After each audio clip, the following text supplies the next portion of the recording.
Voilà, bonjour, je m'appelle Christiane Steffens-Dossi, je suis psychologue allemande, mais je travaille au Luxembourg depuis plus que 25 ans maintenant dans le milieu hospitalier, d'abord en soins palliatifs, puis en soins intensifs, et puis je continue à travailler comme formatrice et superviseur. Par contre, maintenant, j'ai mon propre petit cabinet et institut de formation.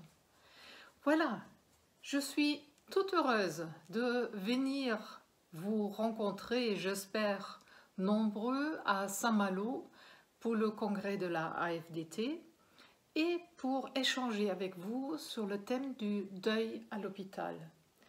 En fait, j'aimerais bien qu'on se penche ensemble sur trois questions. D'abord, sur les multiples facettes du deuil.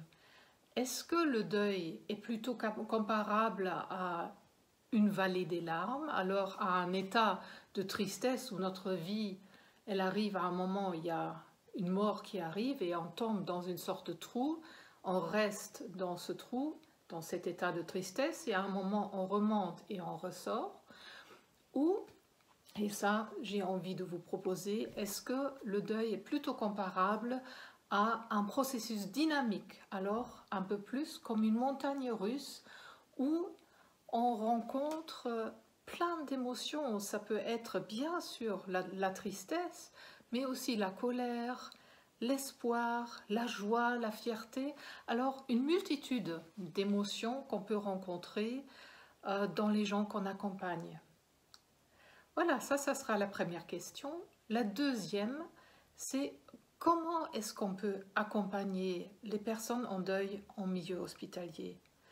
Et là, j'aimerais bien introduire la notion de créativité, se sentir libre à être créatif dans l'accompagnement. J'aimerais bien vous partager l'exemple d'une maman en palliatif qui s'est préparée elle-même et aussi sa famille à son départ, mais de façon bien créative. Puis j'aimerais bien vous partager comment j'ai fait pour accompagner et préparer les enfants en deuil. Alors, comment est-ce qu'on peut préparer un enfant à une visite d'adieu, soit en chambre, soit à la morgue?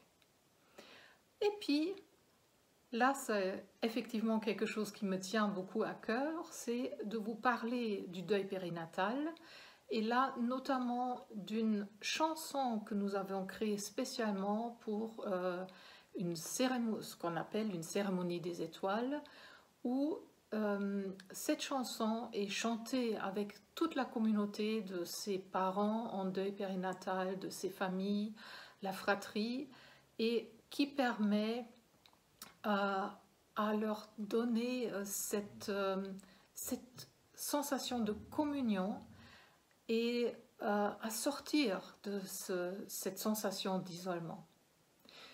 Puis, à la fin, et ça pour moi c'est peut-être le plus important dans cette conférence, c'est de se pencher sur la question qu'est-ce qu'on peut faire pour nous et pour notre propre équilibre. Parce que bien sûr, accompagner les personnes en deuil, ça laisse des traces.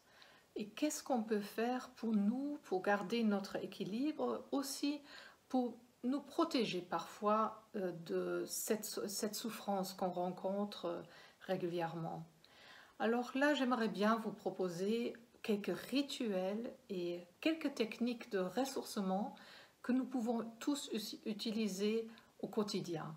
Et là, ça sera aussi une partie avec des exercices pratiques.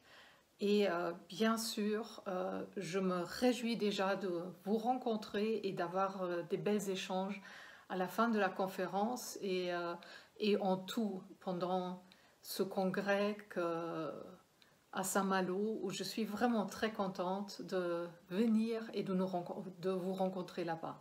Venez nombreux et à bientôt à Saint-Malo. Au revoir.